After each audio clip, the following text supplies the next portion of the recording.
अस्सलाम वालेकुम वरहमतुल्लाहि वबरकातुहू।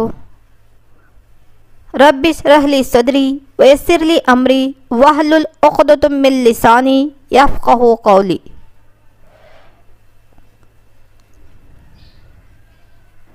बिस्मिल्लाहिर रहमानिर रहीम।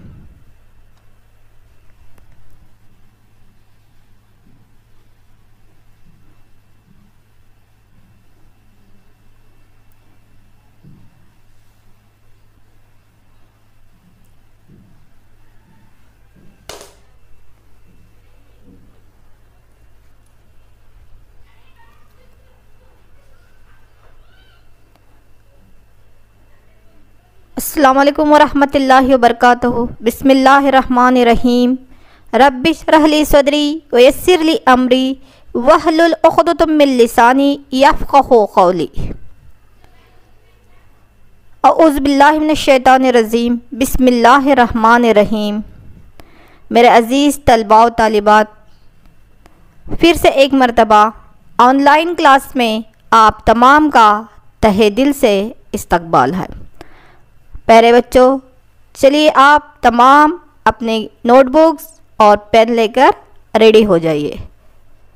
मेरे प्यारे बच्चों, आज हम Karnataka secondary education examination board की जानिब से जो 2 मॉडल क्वेश्चन पेपर्स दिए गए हैं उस पेपर को हल करेंगे। तो आज जो हम है पहला मॉडल क्वेश्चन पेपर जो है उसका आज हम हल करेंगे। नहीं, पहला हमारा SSLC का पहला जवाबी पर्चा है ना बच्चों। आप तो इसका ब्लूप्रिंट जानते हैं कि यहाँ पे मल्टीपल चॉइस क्वेश्चंस कितने होते हैं, 8 होते हैं, 1 मार्क के 8 होते हैं, 2 मार्क्स के 8 होते हैं ना, 3 मार्क्स के 9 क्वेश्चंस आते हैं, 4 मार्क्स के 4 क्वेश्चन और एक मैप का क्वेश्चन होता है। चलिए अब हम क्वेश्चन पेपर सॉल्व करते हुए, हल करते हुए इसके पेपर को भी देखते जाएंगे। आप मेरे साथ जो है जवाब को कमेंट बॉक्स में लिखते जाइए और अपने नोटबुक में भी लिखिए और अच्छी तरह से इसकी मशक कीजिए, क्योंकि आपकी जो सालाना इम्तिहान एनुअल एग्ज़ाम आने वाली है उसमें इसी मॉडल क्वेश्चन पेपर से सवालात लिए गए हैं। इसलिए अगर हम ये 2 जवाबी पर्चे परफेक्ट हो जाएंगे तो अल्हम्दुलिल्लाह आपकी कामयाबी में बहुत ही आसानी हो जाएगी। तो चलिए प्यारे बच्चों, अब हम रेडी हो जाएंगे।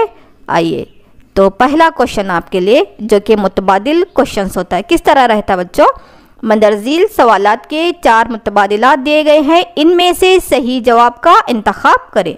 तो आपके लिए पहला सवाल है, 1800 ईस्वी में अंग्रेज़ों के खिलाफ बदनूर और शिकारीपुर में किसने बगावत की। तो ऑप्शंस हैं आपके लिए यहाँ पे, हैदर अली, बी धोडियावाग, रानी चन्नम्मा, संगोली रायन्ना। चलिए आपका सही जवाब कमेंट में जल्दी जल्दी लिखिए बच्चों, क्योंकि आज हमें पूरा पेपर हल करना है। अल्हम्दुलिल्लाह बिल्कुल सही जवाब आपका क्या था यहाँ पे, धोडियावाग। जो बी ऑप्शन है ना वो धोडियावाग आंसर इसका सही है। चलिए बच्चों, सेकेंड क्वेश्चन आपके लिए दूसरा है यहाँ पे, डी रेजू यानी हेनरी डी रेजू जो था उसने अपने ओहदे से इस्तीफा देने की वजह क्या वजह थी। तो ऑप्शन आपके पास में है, ये है अपने हम पेशा और हामियों के दबाव से मुतासिर होकर, बी इनकी ख़राब सेहत, सी वेदों में इनकी गहरी दिलचस्पी और डी है यहाँ पे इंग्लैंड वापस आने के लिए हुकूमत का दबाव। तो बच्चों कौन सा सही है। जिस वक्त राजा राम मोहन राय की यहाँ पे ब्रह्मो समाज था, उसी तरह उसी वक्त बंगाल में हेनरी डी रेजू जो कि एक एंग्लो इंडियन फिरके से माँ बाप से ताल्लुक़ रखने वाला था, उसने भी अपनी एक यहाँ पे तहरीक शुरू की थी। तो उसको अपने ओहदे से इस्तीफ़ा देने की वजह क्या थी बच्चों, क्यों इस्तीफ़ा दे दिया उसने। बिल्कुल सही जवाब बच्चों कौन सा यहाँ पे, ए ऑप्शन सही है, यानी अपने हम पेशा और हामियों के दबाव से मुतासिर होकर, क्योंकि उसके ख्यालात और उनके जो वहाँ पे फॉलोअर्स थे, दूसरे यहाँ पे तहरीकात के लोग थे, जो बुजुर्ग थे, उनके ख्यालात और हेनरी डी रेजू के ख्यालात यहाँ पे मैच नहीं हो रहे थे। इसलिए अपने हम पेशों और हामियों के दबाव से मुतासिर होकर हेनरी डी रेजू ने अपने ओहदे से इस्तीफा दे दी। चलो बच्चों, तीसरा क्वेश्चन आपके लिए है, पंचशील माहिदा इनके दरमियान हुआ। चलिए ये तो बहुत मरतबा हमारे इससे पहले के क्लासेस में आया है, ऑप्शन से पहले ही आप जवाब अल्हम्दुलिल्लाह लिखे होंगे, फिर भी ऑप्शन देखिए बच्चों। ए है यहाँ पे जवाहरलाल नेहरू और मेजी, बी मोतीलाल नेहरू और चुयन लाई, सी जवाहरलाल नेहरू और चुयन लाई, डी मोतीलाल नेहरू और चाचा नेहरू। चलिए जल्दी से अपना आंसर।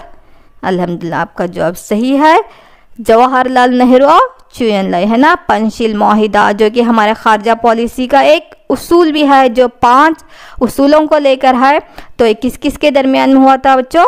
हमारे वज़ीर आज़म जवाहरलाल नेहरू और चीन के वज़ीर आज़म चुयन लाई के दरमियान में हुआ है, जिसको हम पंचशील कहते हैं, जो कि हमारे खारजा पॉलिसी का एक अहम उसूल है, जहाँ पे 5 उसूल आते हैं, है ना। चलिए नेक्स्ट क्वेश्चन देखेंगे बच्चों। चौथा क्वेश्चन, नकल मकानी मंदरजा झील की अहम खसूसियत है। इसमें किसकी खासियत है? नकल मकानी करना है, एक जगह से दूसरी जगह चले जाना, तिजारत की गर्ज से या यहाँ पे व्यापार की गर्ज से। चलिए ऑप्शन ए मुनज़्ज़म मजदूर, ऑप्शन बी गैर मुनज़्ज़म मजदूर, ऑप्शन सी बच्चा मजदूरी, ऑप्शन डी ख़वातीन की मजदूरी। कौन सा बच्चों? कौन एक जगह से दूसरी जगह यहाँ पे हरकत करते रहते हैं? मुनज़्ज़म मजदूर या गैर मुनज़्ज़म, बच्चा मजदूर या ख़वातीन की मजदूरी जो है? बिल्कुल सही जवाब बच्चों यहाँ पे गैर मुनज़्ज़म मजदूर, जिनके कोई क़वानीन नहीं होते, उसूल नहीं होते यहाँ पे, जिनका कोई टाइम टेबल नहीं रहता। तो एक जगह से जिस तरह से ठेले वाले रहते हैं, तरकारी बेचने वाले रहते हैं ना, वो एक जगह से दूसरी जगह नकलो मकानी करते रहते हैं ना। यस, तो जवाब कौन सा सही है बच्चों यहाँ पे? गैर मुनज़्ज़म मजदूर। चलिए अगला क्वेश्चन आपके लिए है, नर्मदा बचाओ तहरीक किसने शुरू की? चलिए देखिए आपके लिए ऑप्शन है यहाँ पे, ए मेधा पाटकर, बी अर्जुन आराध्या, सी तहरी गढ़वाल, डी सलियानी के देहातियों ने। चलिए गुजरात का जो सरदार सरोवर था, वहाँ पर नर्मदा बचाओ तहरीक का आगाज़ हो गया था। तो इसकी क़यादत किसने की, किसने शुरू की थी बच्चों इसको? बिल्कुल सही जवाब कौन? मेधा पाटकर, बाबा आमटे और मेधा पाटकर ने। यहाँ पे ऑप्शन सिर्फ मेधा पाटकर है, तो ऑप्शन ए आप सही जवाब लिखें। चलिए अगला क्वेश्चन आपके लिए, नागार्जुन सागर बंद इस नदी पर तामीर किया गया है, किस नदी पर? देखिए ऑप्शन है आपके लिए, ए रिहान नदी, बी कावेरी नदी, सी सतलज नदी और डी जो है कृष्णा नदी। चलिए जल्दी जल्दी कमेंट में अपना आंसर लिखो बच्चों। यस, सही जवाब डी कृष्णा नदी पर। नागार्जुन सागर बंद जो है किस नदी पर तामीर किया है बच्चों? कृष्णा नदी पर। और 2 यहाँ पे हमा मकासदी मंसूबे हैं, कौन से बोल सकते हैं आप? कमेंट में लिखेंगे। यस, कौन कौन से हैं? एक आलमट्टी और दूसरा जो है नारायणपुर का बसवा सागर जिसको कहते हैं। चलिए बच्चों सेकेंड नेक्स्ट क्वेश्चन है यहाँ पे 7 क्वेश्चन, आश्रय योजना जारी करना का मकसद। आश्रय योजना, आश्रय देना यानी सहारा देना, है ना, छत देना, योजना यानी मंसूबा। चलिए आपको जवाब भी मालूम हुआ होगा इस तरह से। तो ऑप्शन आपके लिए है, रोजगार मुहैया करना, बेघरों को घर मुहैया करना, ज़रूरी ज़मीन मुहैया करना, तालीम मुहैया करना। चलिए अपना जवाब लिखिए। अल्हम्दुलिल्लाह, बेघरों को घर मुहैया करना, बेघरों को आश्रय देना, है ना, ठिकाना देना, उन्हें सहारा देना, छत देना। तो आश्रय योजना का करने इसका मकसद, जारी करने का मकसद क्या है बच्चों? बेघरों को घर मुहैया करना। तो बी ऑप्शन यहाँ पे सही है। चलिए मल्टीपल चॉइस में का आखिरी क्वेश्चन आपके लिए, ग्राहकों के तहफ़्फ़ुज़ का कानून जारी हुआ, कब जारी हुआ आपको ईस्वी बताना है बच्चों। ऑप्शन ए है 1976, ऑप्शन बी 1986, ऑप्शन सी 1963 और ऑप्शन डी 1960। चलिए जल्दी से। अल्हम्दुलिल्लाह ऑप्शन बी 1986 जो है इसका ग्राहकों के तहफ़्फ़ुज़ का कानून यानी कस्टमर की तहफ़्फ़ुज़ का कानून जो है 1986 में जारी किया गया। तो ये थे मल्टीपल चॉइस क्वेश्चन। चलिए अब 1 मार्क के क्वेश्चन जो 8 रहते उसकी तरफ बढ़ेंगे। उसमें पहला क्वेश्चन यहाँ पे देखिए आपके लिए ये रहा, किस तरह रहता है, मंदरजा झील सवालात के एक जुमले में जवाब लिखिए। कभी एक लफ्ज़ में भी हो सकता है, कभी एक जुमले में भी। ये कितने रहते हैं बच्चों? 8 रहते हैं। चलिए इसमें पहला क्वेश्चन आपके लिए रहा 9 क्वेश्चन जो है, इसमें का पहला क्वेश्चन, कलकत्ता में फोर्ट विलियम कॉलेज के क़याम का मकसद क्या था, है ना। कलकत्ता के मुकाम पर फोर्ट विलियम कॉलेज कायम किया गया, इसका मकसद क्या था बच्चों? जल्दी जल्दी कमेंट में आंसर लिखते चली जाइए, बाद में आपके नोटबुक में भी लिखिए, बहुत परफेक्ट कीजिए, एनुअल एग्जाम में इसी में से आने वाले हैं। चलिए जवाब देखिए, 1897 में शहरी और अवामी खिदमात में शामिल होने के लिए या शहरी खिदमात में हिंदुस्तानियों को शामिल करने के लिए कलकत्ता में फोर्ट विलियम कॉलेज का क़याम हुआ, है ना। 1887 में अवामी खिदमात में सिविल सर्विसेज में हिंदुस्तानियों को शामिल करने के लिए कलकत्ता के मुकाम पर फोर्ट विलियम कॉलेज का क़याम हुआ था। नेक्स्ट क्वेश्चन बच्चों 10 नंबर आपके लिए, हिंदुस्तान का मर्द-ए-आहन लक़ब किसको दिया गया है? माशाल्लाह, जल्दी जवाब मिला ना, सही है, सरदार वल्लभ भाई पटेल। सरदार वल्लभ भाई पटेल जिन्होंने देसी रियासतों का इल्हाक करने का बहुत ही अजीम कारनामा अंजाम दिया है। 562 या 65 जो देसी रियासतें थे उसको एक हिंदुस्तान के इत्तेहाद में शामिल करने का दस्तावेजुल इल्हाक के ज़रिए से जो काम उन्होंने अंजाम दिया है, इसलिए हम हिंदुस्तान का मर्द-ए-आहन, आयरन मैन ऑफ इंडिया किसको कहा जाता है? सरदार वल्लभ भाई पटेल। नेक्स्ट क्वेश्चन बच्चों, बेरोजगारी से क्या मुराद है ना? रोजगारी नहीं मिलना, काम का नहीं मिलना, किसको कहते हैं बच्चों? अल्हम्दुलिल्लाह, किसी भी शख्स में काम करने की सलाहियत होने के बावजूद काम का ना मिलना बेरोजगारी कहलाता है। यानी उस शख्स में काम करने की सलाहियत है, वो डिग्री भी लिया है, उसके पास हुनर भी है, लेकिन उसको काम नहीं मिल रहा है, तो इस हालत को हम क्या कहते हैं बच्चों? बेरोजगारी। समझ में? रोजगारी का ना मिलना यानी उस शख्स में काम करने की सलाहियत है, उसमें अहलियत है, काबिलियत है, फिर भी उसको रोजगारी, उसको काम नहीं मिल रहा है। तो किसी भी शख्स में काम करने की सलाहियत होने के बावजूद काम का ना मिलना बेरोजगारी कहलाता है। चलिए नेक्स्ट क्वेश्चन, लड़की जनियन के कत्ल से क्या मुराद है? लड़की के जनियन कत्ल से क्या मुराद है? चलो बच्चों, समाजी मसाइल में क्वेश्चन आता है, लड़की का कत्ल अलग, लड़की जनियन कत्ल अलग। कमेंट बॉक्स में लिखिए आंसर, देखिए सही है। यस, माँ के रहम में पलने वाली लड़की के जनियन की नशोनुमा को रोकना और कानून को तोड़कर इस जनियन का कत्ल करना ही लड़कियों के जनियन का कत्ल कहलाता है ना। चंद एक माँ बाप जो अनपढ़ रहते हैं, दीन के जानने वाले नहीं रहते हैं, बेटे के ख्वाहिशमंद रहते हैं, वो लोग क्या करते हैं? माँ के रहम में ही डॉक्टरी के ज़रिए से वो जनियन का पता लगाते हैं, लड़की है तो उसकी नशोनुमा को वहीं रोककर इस कानून को, हुकूमत के कवानीन को तोड़कर उस जनियन का मादर रहम में कत्ल कर देते हैं, उसका अबॉर्शन करा देते हैं। उसी को हम क्या कहते हैं बच्चों? लड़की जनियन का कत्ल कहते हैं। लड़की का कत्ल अलग, लड़की के पैदा होने के बाद उसका कत्ल कर देना लड़की का कत्ल कहलाता है। पैदा होने से पहले ही माँ के रहम में पलने वाली उस लड़की के जनियन का पता लगाकर उसको कत्ल कर देना लड़की जनियन का कत्ल। इसमें कन्फ्यूजन मत कर लो, लड़की का कत्ल अलग, लड़की के जनियन का, जनियन यानी पैदा होने से पहले ही कत्ल कर देना, पैदा होने के बाद जो कत्ल करते हैं वो लड़की का कत्ल, क्योंकि कभी कभी ये भी क्वेश्चन रहता है। चलिए नेक्स्ट 13 क्वेश्चन आपके लिए है, नदियों के किनारे दरख्तों को क्यों लगाना चाहिए बच्चों? जनरल क्वेश्चन आप बोल सकते हैं, है ना। अल्हम्दुलिल्लाह, है ना। सैलाबों को रोकने के लिए, बाढ़ को रोकने के लिए हम, क्योंकि जंगलात दरख्त क्या करते हैं? पानी को ऑब्जर्व करते हैं ना, अपने अंदर समोए रखते हैं। तो सैलाबों को रोकने के लिए, तूफानों को रोकने के लिए, बाढ़ को रोकने के लिए वहाँ पे नदियों के किनारे दरख्तों को लगाना चाहिए। नेक्स्ट क्वेश्चन 14 आपके लिए, हिंदुस्तान का सबसे ज़्यादा सर्द महीना कौन सा है? अल्हम्दुलिल्लाह, जल्दी जवाब मिला, है ना। जनवरी का महीना सबसे ज़्यादा सर्द, है ना, ठंडी ज़्यादा रहती है। नेक्स्ट क्वेश्चन 15 मार्च को सारिफिन का दिन क्यों कहा जाता है? 15 मार्च को यौम सारिफिन मनाया जाता है ना, कंज्यूमर डे। तो सारिफिन का दिन क्यों कहा जाता है बच्चों? यस, अल्हम्दुलिल्लाह, क्योंकि इस दिन अमेरिकी सदर जॉन एफ कैनेडी ने वहाँ के शहरियों की हिफाजत, मालूमात और मसाइल के हुकूक के मसौदों को मंजूर किया था। वहाँ के शहरियों को उनकी हिफाजत, उनको मालूमात फराहम करना और उनके मसाइल, उनको हुकूक का जो मसौदा तैयार किया था, कब? 15 मार्च को। तो इसलिए हम हर साल 15 मार्च को कंज्यूमर डे यानी सारिफिन का दिन मनाते हैं। क्यों मनाते हैं पता चला बच्चों? क्योंकि इस दिन अमेरिकी सदर जॉन एफ कैनेडी ने वहाँ के शहरियों की हिफाजत, मालूमात और मसाइल के हुकूक के मसौदों को मंजूर किया था। चलिए इसमें से आखिरी क्वेश्चन आपके लिए, कौमी आमदनी से क्या मुराद है ना। कौम की आमदनी, मुल्क की आमदनी, हुकूमत की आमदनी से, है ना।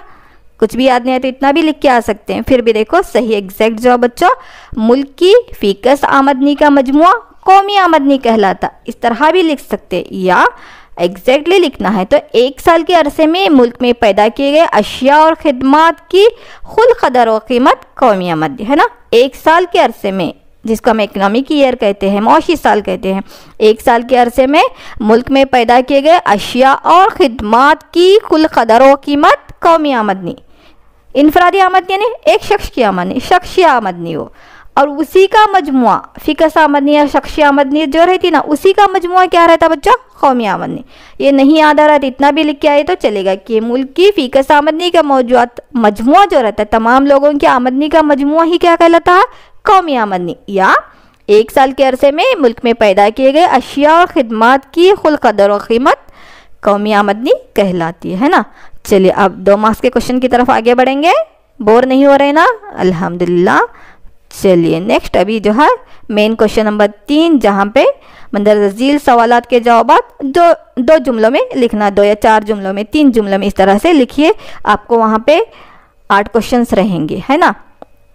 तो इसमें क्वेश्चन नंबर पहला है यहाँ पे, रॉबर्ट क्लाइव की जारी करदा 2 अमली हुकूमत के बारे में लिखिए। 2 जुमले आपको लिखना है। रॉबर्ट क्लाइव कौन था आपको मालूम है ना, ईस्ट इंडिया कंपनी का जो गवर्नर था।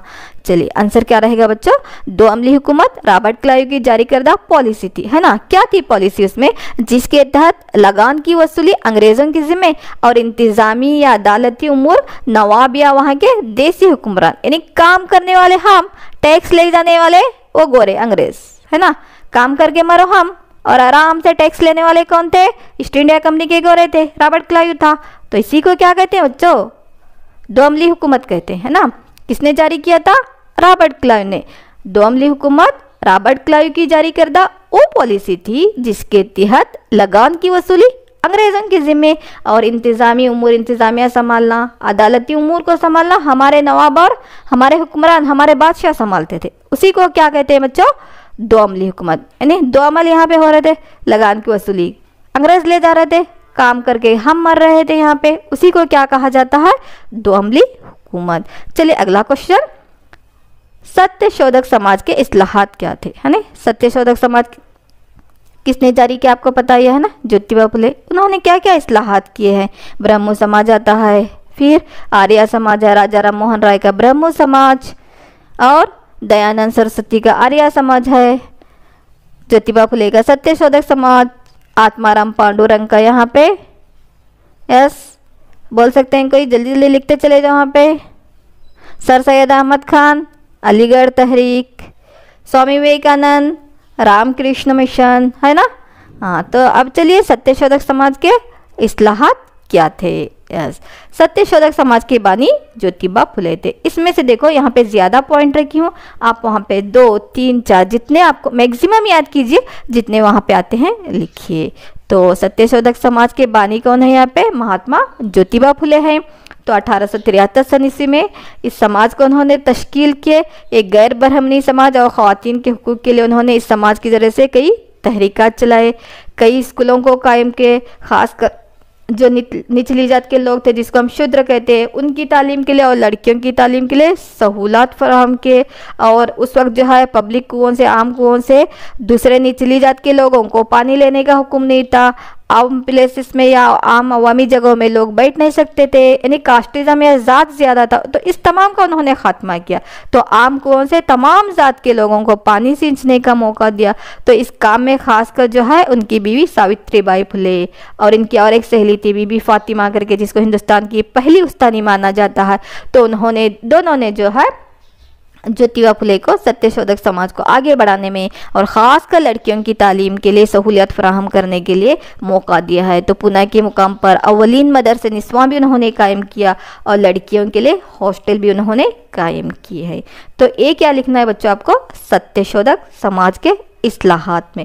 उसी तरह से अगला क्वेश्चन है, हिंदुस्तान और पाकिस्तान के दरमियान कशीदगी के असबाब क्या है ना। आए दिन हमारे यहाँ पे झगड़े हो रहे हैं सरहद का मसला वगैरह लेकर, तो वो तमाम असबाब आपको यहाँ पे लिखना है। क्यों हिंदुस्तान और पाकिस्तान के दरमियान 2 पड़ोसी ममालिक है, पहले एक ही मुल्क का हिस्सा थे, क्यों दरमियान में यहाँ पे कशादगी बढ़ती गई, दूरियां बढ़ती गई है, कौन से असबाब हैं करके, है ना बच्चों। कौन कौन से हैं यहाँ पे, जम्मू कश्मीर का मसला है, दहशतगर्दी का मसला है, पानी की तकसीम है यहाँ पे, है ना, दरिया सिंध की पानी की तकसीम मिलकर। और अब तक दोनों के दरमियान 3 बड़ी जंगें हो सकी है, 1947 की, 1965 की और 1999 की कारगिल जंग है। और उसी तरह से यहाँ पे पाकिस्तान ने हिंदुस्तान की पार्लियामेंट पर हमला, ताज होटल पर हमला, पठानकोट पर हमला।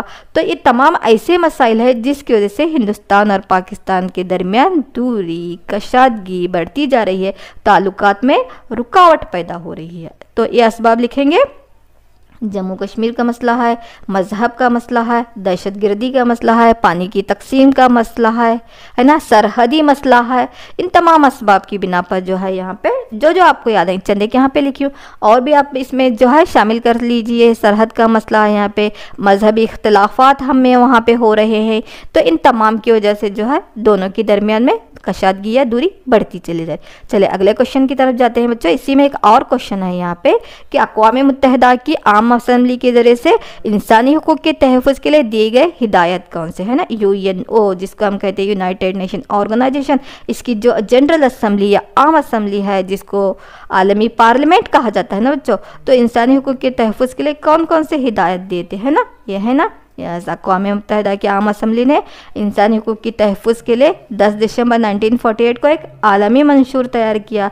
तो इंसानी हुकूक के ताल्लुक से जो है हर मुल्क को जो है यहाँ पे जवाबदार रहना पड़ेगा, और वहाँ पे 48 हुकूक उन्होंने तैयार किए जो कि 30 अहम कॉलम पर जो है फ्राहम किया है, जिसमें जीने का हक, तालीम का हक, सैर व तफरीह का हक, यानी बच्चा मजदूरी के खिलाफ हक। तो इस तरह से एक आलमी मंशूरी तैयार की, इसीलिए हम जो है 10 दिसंबर को जो है यौम इंसानी हुकूक मनाते हैं, है ना। चलिए नेक्स्ट क्वेश्चन की तरफ आगे बढ़ेंगे बच्चों। क्वेश्चन नंबर 20 की तरफ, ये है आपके लिए आपकी स्क्रीन पर। नर्मदा बचाओ तहरीक के बारे में लिखिए। तो नर्मदा बचाओ तहरीक एक गुजरात के सरदार सरोवर मंसूबे के तहत नर्मदा नदी पर तामीर करदा बांध की वजह से जो बंद तामीर किया गया, तो वहाँ पे जंगल की कटाई हो रही थी, माहौल की तबाही हो रही थी, हयातियात वहाँ पे जंगली जानवर वगैरह जो रहते ना वो सभी तबाह हो रहे थे। तो उसको बचाने के लिए माहौल की दिलदादा, माहौल की चाहने वाली बाबा आमटे और मेधा पाटकर की क़यादत में जो है नर्मदा बचाओ तहरीक का आगाज़ हो गया था। इसी तहरीक को क्या कहते हैं बच्चों, नर्मदा बचाओ तहरीक। कहाँ पर शुरू हुई थी, गुजरात के सरदार सरोवर मंसूबे के तहत नर्मदा नदी पर तामीर किया गया मंसूबा, जिसकी वजह से जंगल की कटाई, माहौल की तबाही, हयातियाती तबाही, इन तमाम से बचाने के लिए, टोटली माहौल की हिफाजत करने के लिए मेधा पाटकर और बाबा आमटे की क़यादत में इस बांध की तामीर के खिलाफ जो तहरीक चलाई गई, उसी तहरीक को हम कहते हैं नर्मदा बचाओ तहरीक, है ना बच्चों। इतना लिखेंगे तो आप काफ़ी है। नेक्स्ट क्वेश्चन यहाँ पे जाएंगे हम, और क्वेश्चन इसमें रहेगा मेहनत की तकसीम से होने वाले फ़ायदे के, यानी काम की तकसीम जो हो रही है, मेहनत की तकसीम होती है बच्चों, इससे फ़ायदे है या नहीं है। अब घर में एक काम है, उस काम को जो है समझो कोई यहाँ पे आपके घर में फंक्शन है, एक शादी है, एक सालगिरह है, तो जिस काम में जो एक्सपर्ट है आपके अम्मी अब्बा क्या करते हैं, उस काम की तकसीम करके देते हैं। तो सभी एक एक काम करेंगे, काम में जल्दी भी होगी, नफासत होगी, अच्छा काम होगा ना।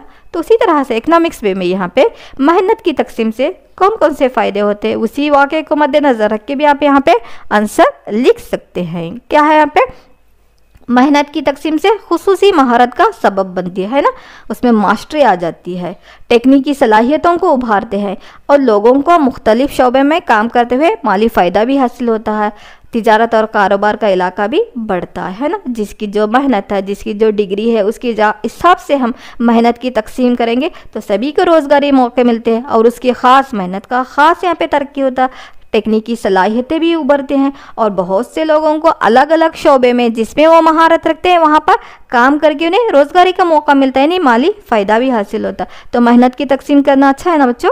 हाँ यस, यही क्या है, मेहनत की तकसीम से होने वाले फ़वाइद हैं। चलिए आगे की क्वेश्चन की तरफ। हिंदुस्तान की आबहवा के लिहाज से 4 मौसम है ना, हिंदुस्तान में जो हाराई ट्रैपे की मानसूनी आबहवा पाई जाती है, तो उसके लिहाज से हम हिंदुस्तान के मौसम को हिंदुस्तान की आबहवा को 4 मौसम में तकसीम करे हैं। कौन कौन से बच्चों, लिखिए कमेंट में जल्दी जल्दी। यस, मौसम सरमा, मौसम गर्मा, मौसम बारिश या जुनूब मगरबी मानसूनी हवाओं का मौसम, और मौसम पसपाई मानसून। कब से कब तक, मौसम सरमा दिसंबर से फरवरी, मौसम गर्मा मार्च से मई, मौसम बारिश जून से सितंबर, और मौसम पसपाई मानसून वह सितंबर से नवंबर तक, है ना। हिंदुस्तान की आबहवा के लिहाज से हिंदुस्तान के मौसम को हम 4 मौसमों में तकसीम किए हैं। ये मौसम सरमा, गर्मा, बारिश, पसपाई मानसून, या मौसम बारिश को हम जुनूब मगरबी मानसूनी हवाओं का मौसम भी कहते हैं। चलिए बच्चों, नेक्स्ट क्वेश्चन आपके लिए। आजकल हिंदुस्तान में जंगलाती इलाका घट रहा है ना, जंगलाती इलाका कम होते जा रहा है बच्चों, क्यों बोलो? ये भी तो जनरल क्वेश्चन है। जंगलात आजकल उतने दिखाई नहीं दे रहे हैं, कम हो रहे, ये इलाका घटते जा रहा है, क्यों, क्या हो रहा है? आप जनरल भी लिख सकते हैं, है ना। Very good. आजकल हिंदुस्तान में जंगलाती इलाका घट रहा है क्योंकि ज़रूरी ज़मीन की तोसी हो रही है, ज़राती ज़मीन बढ़ते जा रही है, रेलवे लाइन बिछा रहे हैं, रस्तों की तामीर हो रही है, आबपाशी के हमा मकासदी मंसूबे बनाए जा रहे हैं, सनतों की तोसी हो रही है, बहुत से सनती कारखाने वजूद में आ रहे हैं, तो शहरों की तोसी और कसीर चरवाई हो रही है, कभी कभी जंगलात में आग लगती है या दरख्तों के कटाव हो रहा है ना। आबादी भी बढ़ते जा रही है तो ज़रूरी ज़मीन बढ़ेगी, सनतें बढ़ेंगी, शहरों का वजूद होगा, तो जंगलाती इलाका ऑटोमेटिकली क्या हो जाएगा बच्चों? घट जाएगा। तो इन तमाम वजूहात की बिना पर आजकल हिंदुस्तान में जंगलाती इलाका क्या हो रहा है बच्चों? घट रहा है। चलिए नेक्स्ट क्वेश्चन, गैर तरक्की याफ्ता के वजूहात क्या हैं? तरक्की याफ्ता है उन्होंने सभी सहूलतें रहना, वहाँ पे गैर तरक्की याफ्ता कुछ भी नहीं रहना, कोरी हालत रहना, है ना। पिछड़ेपन और बगैर किसी तरक्की के कोरी हालत को ही हम क्या कहते हैं बच्चों? गैर तरक्की याफ्ता कहते हैं। उसके वजूहात, एक तो आबादी की कसरत, लोगों का ज़्यादा होना, पैदावार की कमी, साइंस और टेक्नोलॉजी की किल्लत, बुनियादी सहूलतों की कमी, या रिवायतीपन, जो तरीका बाप दादा से आ रहा है, आबा अजदाद से आ रहा है, उसी को हम फॉलो करेंगे, साइंस और टेक्नोलॉजी को अपनी ज़िंदगियों में नहीं लाएंगे, तो इसकी वजह से भी क्या हो रहा है? गैर तरक्की याफ्ता ममालिक बन रहे हैं, गैर तरक्की याफ्ता कबीले बन रहे हैं। तो ये तमाम क्या है? गैर तरक्की याफ्ता के वजूहात है। एक तो आबादी की कसरत, पैदावार की कमी, साइंस और टेक्नोलॉजी की किल्लत, बुनियादी सहूलियात की कमी और रिवायतीपन, है ना बच्चों। चलिए नेक्स्ट क्वेश्चन की तरफ आगे बढ़ेंगे। ये 2 मार्क्स में का आखिरी क्वेश्चन, जॉन एफ कैनेडी ने सारिफीन को कौन कौन से हुकूक अता किए, है ना। अमेरिकी सदर जॉन एफ कैनेडी ने 4 हुकूक अता किए थे बच्चों 15 मार्च को, जिसको हम यौम सारिफीन मनाते हैं। कौन कौन से हुकूक थे? बिल्कुल सही बच्चों, हिफाजत, मालूमात, फरमाइश और मसाइल के हुकूक, ये 4 हुकूक उन्होंने अता किए थे। कौन कौन से बच्चों? हिफाजत, कंज्यूमर्स की हिफाजत करेंगे, मालूमात फराहम करेंगे, सही मालूमात किस चीज़ की कौन सी वैल्यू है, क्या रेट है वहाँ पे, क्या उसकी खूबी है, क्या खामी है, फरमाइश और मसाइल के हल के हुकूक अता किए थे। कब? 15 मार्च, इसीलिए हम कंज्यूमर डे मनाते। चलो बच्चों आगे बढ़ेंगे नेक्स्ट क्वेश्चन की तरफ। मेन क्वेश्चन जो है यहाँ पे 6 क्वेश्चंस रहते हैं, ये 3 मार्क्स के लिए बच्चों, है ना। मदरजील सवालात के जवाब 6 जुमले में लिखिए, 6 से 8 पॉइंट आपको यहाँ पे लिखने रहते। पहले उस सवाल के मुतालिक एक जुमला लिखिए, फिर 5 से 6 पॉइंट लिखिए। आपको ज़्यादा याद है, वक्त आपके पास में है, राइटिंग आपकी फास्ट है, तो और भी लिख सकते हैं। तो पहला है यहाँ पे अंग्रेज़ी तालीमी निज़ाम के क्या असरात हुए। हिंदुस्तान में जो अंग्रेज़ी तालीम आम किए अंग्रेज़ों ने, उसके कौन कौन से असरात हुए, ये आपको लिखना है। तो अंग्रेज़ी तालीम या अंग्रेज़ी तालीम निज़ाम के इस तरह से मंदरज़ील असरात हुए हैं बच्चों। आप भी अपने नोटबुक में लिखते चले जाइए। हिंदुस्तानियों में जदीदियत, सेकुलरिज्म, जमहूरियत, सियासी गौर व फिक्र के साथ साथ कौमियत का जज्बा भी अंग्रेज़ी तालीम की वजह से फ़रोग साबित हुआ। मुकामी ज़ुबानें और अदबी तख्लियात को भी फ़रोग मिला।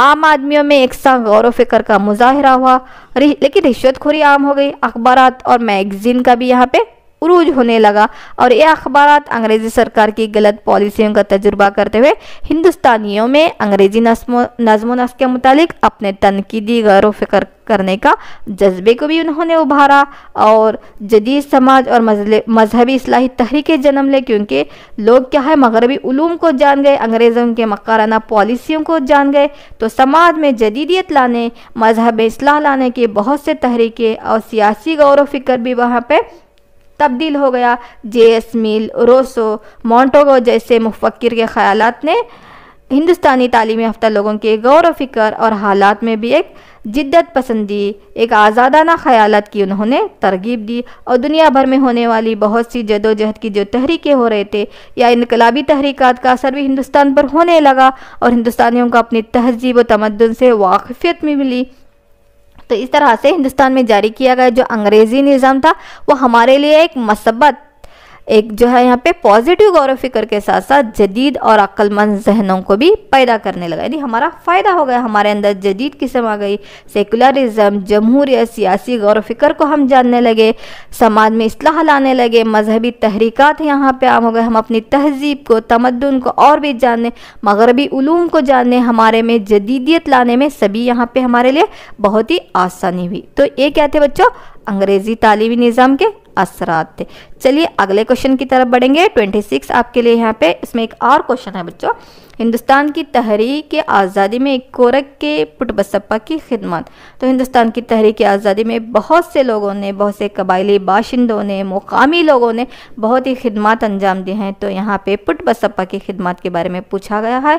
तो 1835 से लेकर 1837 के वक्फे की साहिली इलाकों में हुई बगावत को कोरक की बगावतों के नाम से भी जाना जाता है, जहाँ पे ये कोरक के पुटबसप्पा ने अपने खिदमत को अंजाम दिया है। तो कोरक की बगावत की अहम वजह क्या थी, क्यों वहाँ पे भी लोग अंग्रेज़ों के खिलाफ बगावत पे आए? तो हालेरी के जो राजा था चिक्रवीर राजेंद्र को अंग्रेज़ों ने 1834 में अपने अहदे से बरतरफ कर दिया। वो काशी पहुँचा तो कोरक में जो है स्वामी अपरंपार, कल्याण स्वामी और पुटबसप्पा ने हत्यारी बगावत वहाँ पे शुरू कर दी। तो स्वामी अपरंपार ने इस बगावत के पहले क़यादत की पुटबसप्पा से पहले, और 1835 में बेंगलुरु रवाना करके, लेकिन वहाँ पे उसको रवाना किया गया और 1837 ईस्वी में कैद करके मैसूर जेल में उसको बंद किया गया। तो कल्याण स्वामी की मौत के बाद जो है पुटबसप्पा ने इस कोरक में जो बगावत हो रही थी उस बगावत को आगे बढ़ाया। और इसका मरकज़ कौन सा इलाका वहाँ पे? अमर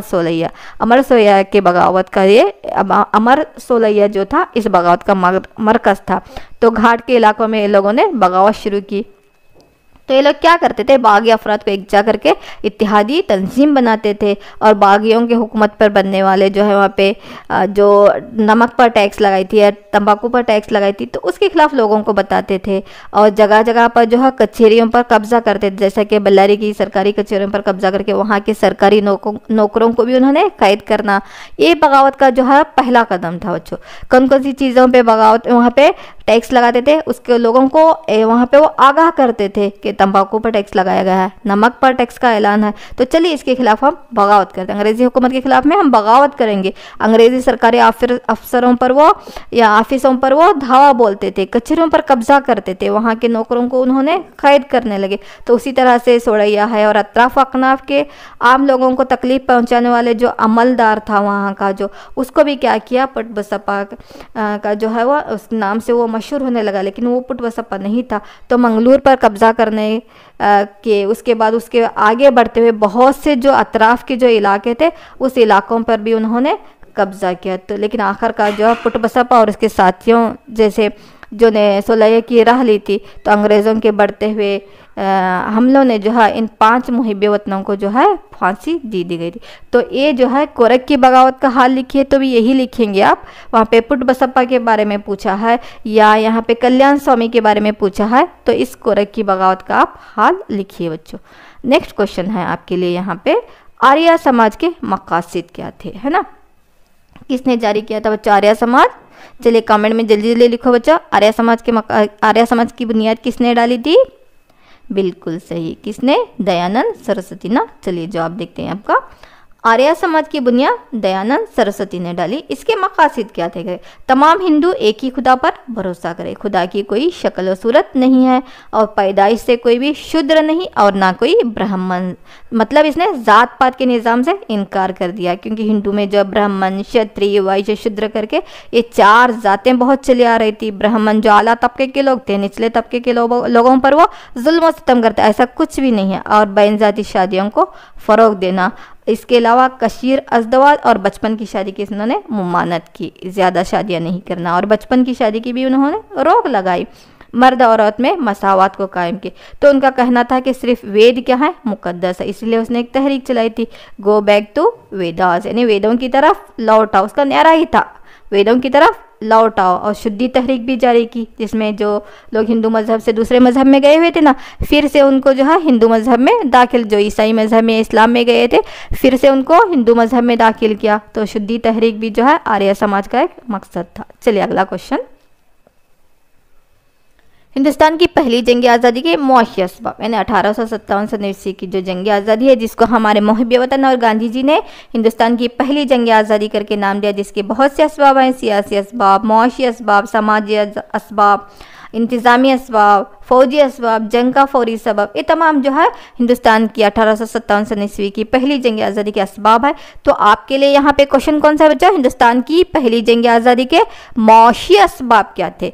तो कौन कौन से थे देखो, 1857 ईस्वी की पहली जंग आज़ादी के मुआशी असबाब, इंग्लैंड में सनती इनकलाब की वजह से हिंदुस्तानी सनतों को भारी नुकसान उठाना पड़ रहा था, है ना, हमारे मजदूर बेरोजगार हो रहे थे, और अंग्रेज़ों ने हिंदुस्तानी अशिया पर भारी टैक्स आयद किया। इनामी कमीशन के तहत इनामी ज़मीनात को वापस लिया गया, यानी पहले के राजा महाराजा जो लोगों से खुश होकर लोगों को ज़मीनात इनामात में देते थे, तो इनामी कमीशन का क़याम करके इनामात में दी हुई ज़मीनों को वापस लिया, किसानों का इस्तेहसाल होने लगे, और जो घरेलू सनतें थे, जो देही सनतें थे, जो दस्तकारियाँ थे, वो भी बर्बाद होने लगे, यानी हिंदुस्तानी फ़नकार क्या जो है वो बेरोज़गार हो गए, क्योंकि सनती इनकलाब आ गया था। तो यहाँ से खाम माल ले जाना, अपने सनतों में तैयारशुदा माल को, वहाँ पे तैयारशुदा माल में उस खाम माल को तब्दील करते थे, फिर उसको लाकर हिंदुस्तान में बेचते थे। तो सनतों में तैयार होने वाला, कारखानों में तैयार होने वाला काम में थोड़ा नफासत भी रहती, मतलब वो काम जल्दी हो जाता है ना, मशीन से काम रहता है। तो यहाँ पे हमारे हिंदुस्तानी कारीगर हाथ से करने वाले, तो लोगों के दिल में एक हमारे अभी भी रहता है, हम भी क्या करते हैं, फ़ॉरेन की चीज़ कि वो हमारे हिंदुस्तान से क्यों ना फ़ॉरेन चली जाए, हमारे दिमागों में क्या रहता है, सऊदी से आई हुई चीज़ है, तो उस चीज़ को हम क्या करते हैं, ज़्यादा इंपॉर्टेंस देते हैं, जो कि वो हमारे हिंदुस्तान की है। लेकिन तो उसी तरह यहाँ भी उसी तरह की जहनियत बनी हुई थी कि जो माल जो था फ़ॉरेन से आ रहा था, उसको लोग खरीद रहे थे, वो सस्ता भी था, कीमत उसकी कम थी, क्योंकि वहाँ पे मेहनत भी कम है ना, मशीनी काम हो रहा था। तो उसके मुकाबले यहाँ पे हमारे घरेलू दस्तकारियाँ जो थे, घर में काम करने वाले हमारे जो फ़नकार दस्तकार थे, ये रात दिन मेहनत कर रहे हैं। तो मेहनत की वजह से यहाँ पे पैदावार भी इनकी थोड़ी धीमी थी, रेट भी ज़्यादा थे, तो लोग वो माल खरीदने लगे, तो हमारे दस्तकार फनकार सभी क्या हो गए बच्चों, बेकार होने लगे। तो हमारी मुआशत क्या हो गई, मुआशी हालत जो है गिरावट में आ गई, मजदूर बेरोजगार होने लगे, किसानों का इस्तेहसाल होने लगा। तो ये सभी क्या थे, 1857 ईस्वी की पहली जंग आज़ादी के मुआशी असबाब, है ना। समझ में, इस तरह से आप आंसर लिखेंगे। अगले क्वेश्चन की तरफ बढ़ेंगे। यहाँ पे चलिए 28 क्वेश्चन यहाँ पे है, हिंदुस्तान में बेरोजगारी को दूर करने के लिए उठाए गए इक़दाम क्या है। बेरोजगारी यानी काम करने की सलाहियत होने के बावजूद भी लोगों को काम ना मिलना बेरोजगारी कहलाता। अब बेरोजगारी मसला बनी हुई है हिंदुस्तान के समाज के लिए, तो इसको दूर करने के लिए हिंदुस्तान की हुकूमत ने कौन कौन से इक़दाम उठाए हैं, चलो देखिए। तो कौन कौन से हैं बच्चों यहाँ पे, आबादी की रोकथाम, छोटी सनतों को फ़रोग देना, ज़रूरी शोबों की तरक्की, तालीमी इस्लाहाती मंसूबे बनाना, पेशा वाराना तालीम को फ़रोग देना, देही तरक्याती मंसूबे बनाना, और ज़रूरी रोज़गार के यकीनी के मंसूबे। तो इस तरह से बहुत से, यानी आबादी की रोकथाम करते हुए छोटी सनतों को, घरेलू सनतों को यहाँ पे फ़रोग देना, क्योंकि हिंदुस्तान देहातों का मुल्क है। देही सनतों को तरक्की दो, छोटे पैमाने की सनतों को तरक्की दो, ज़रूरी शोबे के तरक्की दो, क्योंकि आधे से ज़्यादा आबादी हमारी ज़राअत पर मुनहसर है। तालीमी इस्लाहात के मंसूबे बनाओ, और यहाँ पे पेशा वाराना तालीम दो, यानी जॉब ओरिएंटेड एजुकेशन देना यहाँ पे ज़रूरी है। और देहातों का मुल्क है, इसलिए देही तरक्कियात की मंसूबे बनाओ, क्योंकि गांधी जी का कौल क्या है, देहातों की तरक्की ही हिंदुस्तान की असल तरक्की है। तो देहातों को तरक्की दो, देहात के लोगों को जो है रोज़गारी के मौके देना है, ज़रिए रोज़गारी के यकीन बनाने के मंसूबे। इस तरह से हम बेरोज़गारी को दूर कर सकते हैं। नेक्स्ट क्वेश्चन है बच्चों, हिंदुस्तान में छूतछात के खात्मे के लिए उठाए गए इक़दामात कौन कौन से, है ना। अनटचेबिलिटी जिसको कहते हैं, जो कि हमारे पास इस्लाम में तो नहीं है लेकिन अदर कास्ट में है, यहाँ पे निचली जात के लोगों को टच नहीं करते, इसको छूतछात कहते हैं, यानी उन्हें कम नज़र से देखते हैं। तो इसके खात्मे के लिए, जो कि हमारे हिंदुस्तान के समाज के लिए एक कलंक है ना, एक जुज़ाम की तरह है करके कहा जाता है, तो उसको खात्मा करने के लिए कौन कौन से इक़दामात उठाए गए हैं। तो छूतछात इंसानी समाज पर लगा एक कलंक है, एक धब्बा है, क्योंकि तमाम इंसानात मसावी हैं यहाँ पे, नहीं तमाम इंसान मसावी है, कोई ऊंच नीच अदना आला गोरे काले का हमारे पास फ़र्क ही नहीं, सभी खुदा की मखलूक है ना। तो छूतछात के खात्मे के लिए यहाँ पे सबसे पहले दस्तूरी कदम जो है, दस्तूर की दफ़ा 17 के तहत छूतछात के चलन को निकाल फेंका गया है। उसके साथ साथ 1955 में छूतछात के मुतालिक जराइम का कानून जारी किया गया है, अगर कोई ऐसा कर रहे हैं तो सीधा जेल में हो, है ना। उसी तरह से बच्चों 1976 में इसी कानून को जो है आगे बढ़ाते हुए शहरियों के हुकूक के तहफ़्फ़ुज़ के कानून के तहत छूट-छाट के रिवाज के जो है सज़ा का मौजिब करार दिया गया है और दस्तूरी कवानीन के तहत अवामी राय दहनगी और मसावत के हुकूक तमाम शहरियों के लिए आम कर दिए गए हैं। और ख़ुसूसी तौर पर जो दर्जे फहरिस्त लोग या पसमानदा ज़ातें रहते हैं, जिसको हम SC ST कहते हैं, जिसको बहुत ही नीची नज़र से देखा जाता, इनको तालीमी सहूलियत, सियासी सहूलियत, मुआशी सहूलियत यानी तमाम मौक़ों में, तालीमी मैदान में, सियासी मैदान में, इक़्तिसादी मैदान में उन्हें मख़सूस मौक़े फ़राहम किए गए हैं। और 1989 के कानून के तहत हुकूमत को ज़िम्मेदारी दी गई है कि वो हर रियासत से छूट-छाट का ख़ात्मा करे। तो दस्तूर की दफ़ा 17, 1955 का कानून, 1976 का कानून, 1989 के कवानीन के तहत जो है छूट-छाट का ख़ात्मा करने के लिए बहुत से दस्तूरी इक़दामात उठाए गए हैं। समझ में आया बच्चों? लिख सकोगे? चलिए अगले क्वेश्चन की तरफ बढ़ेंगे। 30 यहाँ पे हिंदुस्तान में नक़ल व हमल की अहमियत है ना। नक़ल व हमल लेसन भी पढ़े हम, बरी नक़ल व हमल, बहरी नक़ल व हमल और फ़िज़ाई नक़ल व हमल है ना। 3 तरह के नक़ल व हमल हम पढ़े हैं है ना। सामान, अशिया, खिदमात को एक जगह से दूसरी जगह ले जाना नक़ल व हमल कहलाता है। तो ये नक़ल व हमल रहना ज़रूरी है ना। अशिया को ले जाना, खिदमात को ले जाना है सभी को, तो इसकी अहमियत, वही अहमियत लिखना है यहाँ पे। चलिए क्या है यहाँ पे, अशिया, खिदमत और मुसाफिरों को एक जगह से दूसरी जगह लाना और ले जाने को हम क्या कहते हैं बच्चों? नक़ल व हमल है ना। ज़राअत अगर हिंदुस्तान की मईशत की रीढ़ की हड्डी है तो नक़ल व हमल उसका ऐसा भी निज़ाम है। तो सस्ता और किफ़ायती नक़ल व हमल ज़राअत और सनतों को तरक्की देता है, कारोबार की इससे तोसी होती है, बाज़ारों का फैलाव, लोगों को रोज़गारी में इजाफा होता है, सैर व सियाहत और दिफा में भी माविन है। अगर कोई कारखाने में हमारा माल बन रहा है, उसको दूसरे हमें मार्केट तक पहुंचाना है तो नक़ल व हमल चाहिए। खेतों का ज़रिए माल सनतों के तक पहुंचाना है तो हमें नक़ल व हमल चाहिए। एक जगह से हम दूसरी जगह जाकर तिजारत करना है, नक़ल व हमल चाहिए। सैर व सियाहत करना चाहिए, नक़ल व हमल चाहिए। दफ़ा के लिए नक़ल व हमल, बाज़ारों के फैलाव के लिए नक़ल व हमल, लोगों की रोज़गारी में भी यहाँ पे बहुत से जो है रोज़गारी के मौके भी यहाँ पे मिल सकते हैं, चाहे वो बड़ी नक़ल व हमल हो, फ़िज़ाई नक़ल व हमल हो या यहाँ पे आबी नक़ल व हमल या बहरी नक़ल व हमल है। तो नक़ल व हमल होना ज़रूरी है ना, इसीलिए तो हिंदुस्तान की मईशत की इसको रीढ़ की हड्डी कहा गया बच्चों। चलो नेक्स्ट क्वेश्चन, सनतों की मुक़ामत पर असरअंदाज होने वाले अवामिल कौन से हैं? कोई एक सनत कायम करना है तो कौन कौन से अनासिर ज़रूरी है, क्या चाहिए यहाँ पे, उसी को क्या कहते हैं बच्चों? सनत की मुक़ामियत पर असरअंदाज होने वाले अवामिल। आप ही सोचो कि आप एक सनत शुरू करना चाह रहे हैं छोटी सी, तो उसके लिए क्या क्या चाहिए बच्चों? वही पॉइंट यहाँ पे आप लिखेंगे। तो सनत की मुक़ामियत या जाय को कई अवामिल पर मुश्तमिल है। और कौन कौन से हैं देखो बच्चों? ख़ाम माल की फ़राहमी है ना, कोई भी सनत कायम करना तो ख़ाम माल चाहिए। वहाँ पे बिजली या बर्क़ की तवानाई की फ़राहमत होना, नक़ल व मवासलात की वहाँ पे सहूलियत होना ज़रूरी है, तभी आप कारखाना कायम कर सकते हैं। बाज़ार की सहूलियत, सरमाया, मज़दूरों की फ़राहमी, पानी की फ़राहमी और उस सनत के लिए वहाँ का मौसम खुशगवार रहना और हुकूमत की पॉलिसी यानी लाइसेंस होना, उसकी इजाज़तनामा होना भी ज़रूरी है ना।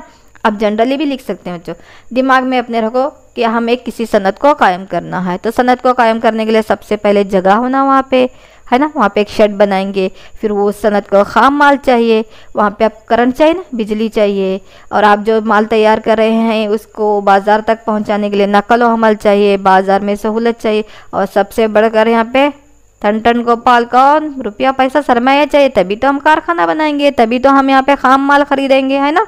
और मज़दूर चाहिए, पानी की फ़राहमी होना, और उस सनत के लिए वहाँ का मौसम भी खुशगवार होना है, और हुकूमत का इजाज़तनामा होना भी ज़रूरी है। तो इन तमाम अवामिल को क्या कहते हैं बच्चों? सनत की मुक़ामियत पर असरअंदाज होने वाले अवामिल कहते हैं। चलिए नेक्स्ट क्वेश्चन इसमें और है, ट्रॉपिकी साइक्लोन से बचने के लिए क्या क्या एहतियाती इक़दामात उठाए जा सकते?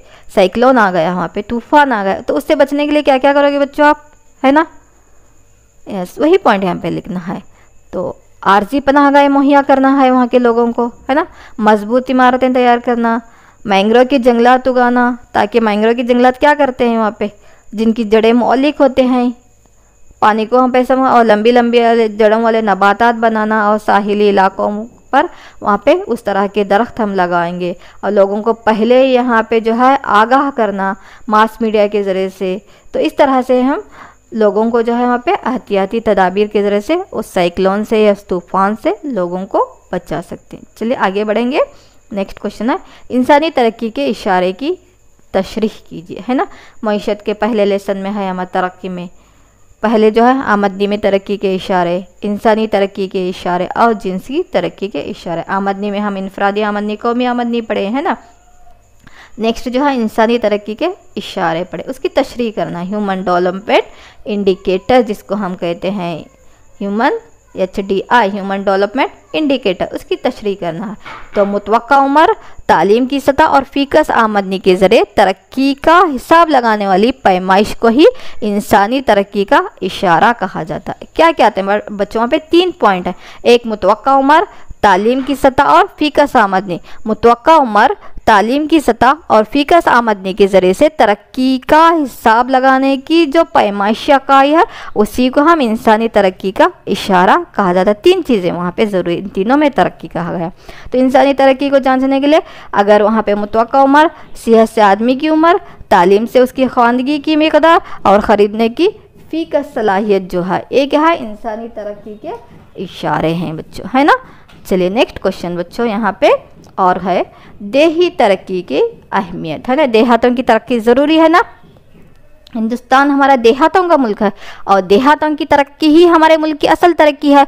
तो देही तरक्की होना ज़रूरी है। उसकी अहमियत क्या है आपको लिखना है ना। अब एक देहात है, वो देहात को क्यों तरक्की करना, अब वो पॉइंट एक के बाद दिख रहे, लिखते चले जाइए, आपका आंसर बनता चला जाएगा। चलिए एक एक कमेंट में लिखिए।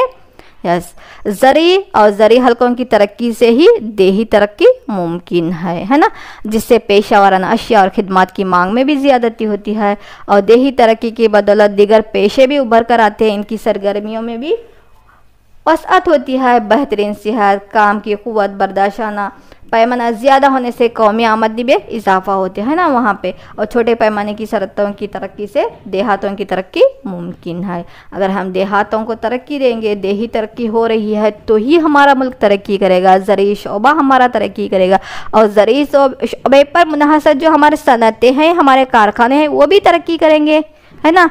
और देहातों में हम ज़्यादा ज़रूरी तरक्की करते जाएंगे तो पेशावर अशिया भी बढ़ेंगे, खिदमात की भी वहाँ पे मांग होगी, लोगों को ज़रूरी वहाँ पे रोज़गारी के मौके भी मिलेंगे, बेहतरीन सेहत होगी, काम करने की क़ुव्वत में इजाफा होगा, लोगों की आमदनी में इजाफा होगा तो कौमी आमदनी में भी इजाफा होगा, है ना। और छोटे पैमाने की सनतें भी वहाँ पर तरक्की करेंगे। देहातों में अक्सर जो है छोटे पैमाने की तरक्की सनतें या घरेलू सनतें रहते वो भी तरक्की करेंगे। तो इसलिए देहातों की तरक्की ज़रूरी है ना बच्चों।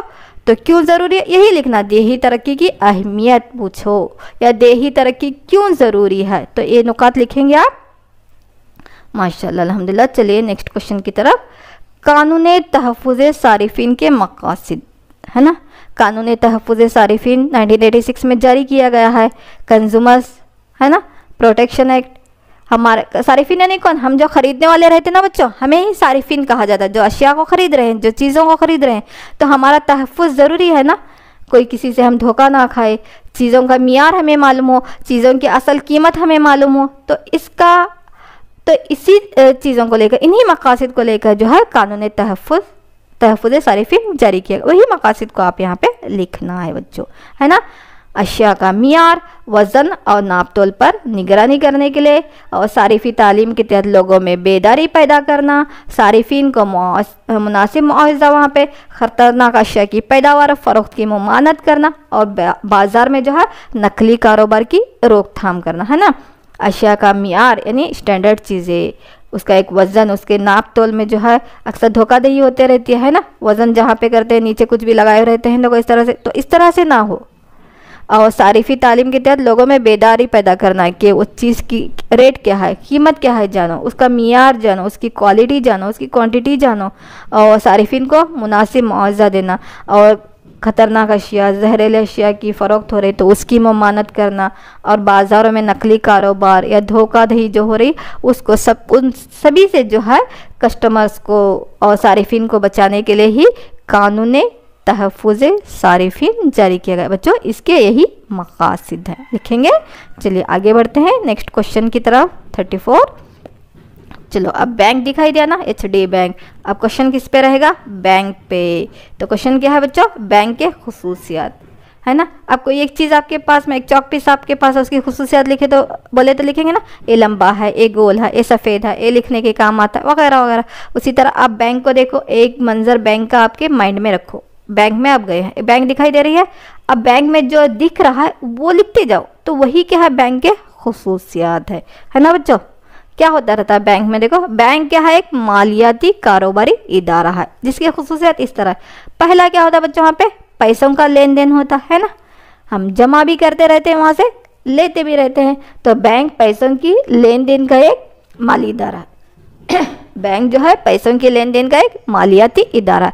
दूसरा, बैंक या तो एक फर्द भी हो सकता है, एक कंपनी भी हो सकती है ना, एक सिंगल आदमी भी वहाँ पे, या कोई कंपनी की जरिए से। तो बैंक क्या करता है? अवाम से ज़र महफूज करता है ना, हमारा रुपया पैसा महफूज रहता है, कर्ज देता है हमें, है ना। बैंक क्या करता है?